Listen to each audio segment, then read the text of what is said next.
बिस्मिल्लाहिर्रहमानिर्रहीम। आज की इस वीडियो में हम बात करेंगे कि आप 2026 में अपने बच्चों को किस तरह से ट्रीट कर सकते हैं और किस तरह से ट्रीट करना चाहिए पेरेंट्स को आज के दौर में, क्योंकि आजकल आईटी का ज़माना है, आजकल टेक का दौर है। आप देखें कि दुनिया बहुत तेज़ी से आगे बढ़ती जा रही है।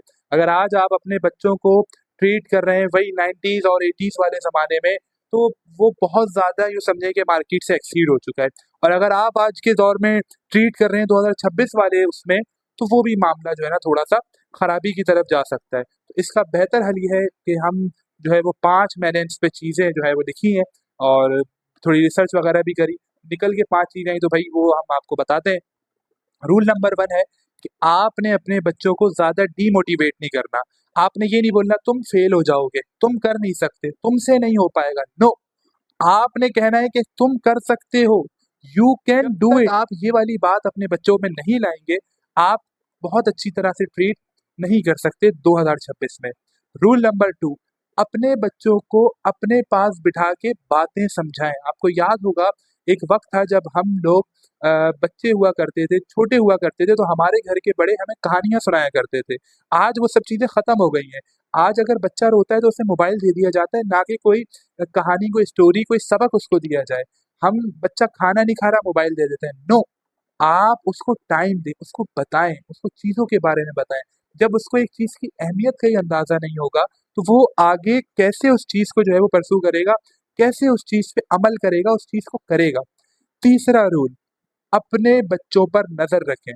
आज का दौर मोबाइल फ़ोन का दौर है और हमने 8 साल के बच्चे से लेके 18 साल के बच्चे को जो है वो मोबाइल फ़ोन थमाया हुआ है उसके हाथ में।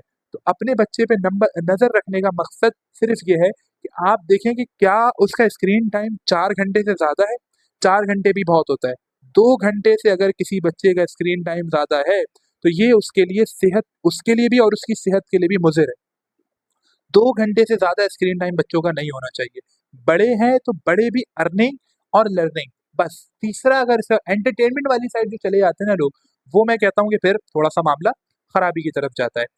चौथा रूल जो है वो अपने बच्चों को 2026 में ट्रीट करने का, आप अपने बच्चों से पूछें। आप पूछें कि उन्होंने आज पूरा दिन करा क्या है? आप पूछें कि उन्होंने आज दिन कैसा गुज़ारा, कहाँ गुज़ारा, किसके साथ गुज़ारा? जब आप उससे सारी चीज़ें मालूम करेंगे तो वो फिर बाहर वालों को नहीं बताएगा, वो फिर आके आपको ही बताएगा। आज क्या हो रहा है कि पेरेंट्स सुन नहीं रहे। वो एक डायलॉग बोला जाता था हम जब छोटे थे कि यार मेरी घर में कोई नहीं सुनता, या इसकी घर में कोई नहीं सुनता इसलिए ये आके सुना रहा है। नहीं, आप सुने ताकि ये नौबत ही ना आए। रूल नंबर 5 2026 में अपने बच्चों को ट्रीट करने का ये है कि आप अपने बच्चों को दीन की तालीमात दें, दीन की आगाही दें। हम आजकल बच्चों को जो है ना वो दीन से बहुत दूर होता देख रहे हैं। आप उन्हें बताएँ, आप उन्हें खुलफ़ाए राशिदीन के बारे में बताएँ। आप उन्हें बताएँ कि हैदर कर्रार, शेरे खुदा, हज़रत अली उल मुर्तज़ा रज़ी अल्लाह ताला अन्हा के वाक़यात सुनाएँ। आप उन्हें हुज़ूर अलैहिस्सलातु वस्सलाम, हुज़ूर सल्लल्लाहु अलैहि वसल्लम की बताई हुई बातें, उनकी दी गई तालीम से बच्चों को आगाह करें। जब बच्चों को ये बातें पता होंगी और वो इस दीन पर अमल करेंगे, तो वो आगे आपके लिए भी ज़रिया निजात बनेंगे, सदक़ाए जारिया बनेंगे और आपके लिए भी ऐसे काम करेंगे कि जो आपके लिए भी आगे काम आएँगे। आप अगर बच्चों को आज दीन नहीं सिखा रहे, दुनियावी तालीम सिर्फ़ दे रहे हैं, तो ये याद रखिएगा, ये आपकी दुनिया व आख़िरत और बच्चों की दुनिया व आख़िरत दोनों के लिए ख़राब है। आपने अपना भी दीन सँवारना है, अपनी भी दुनिया सँवारनी है और साथ ही साथ अपने बच्चों की भी। दुआओं में याद रखिएगा इस बंदा नाचीज़ को, मोहम्मद उमर आदम को। जज़ाकल्लाह।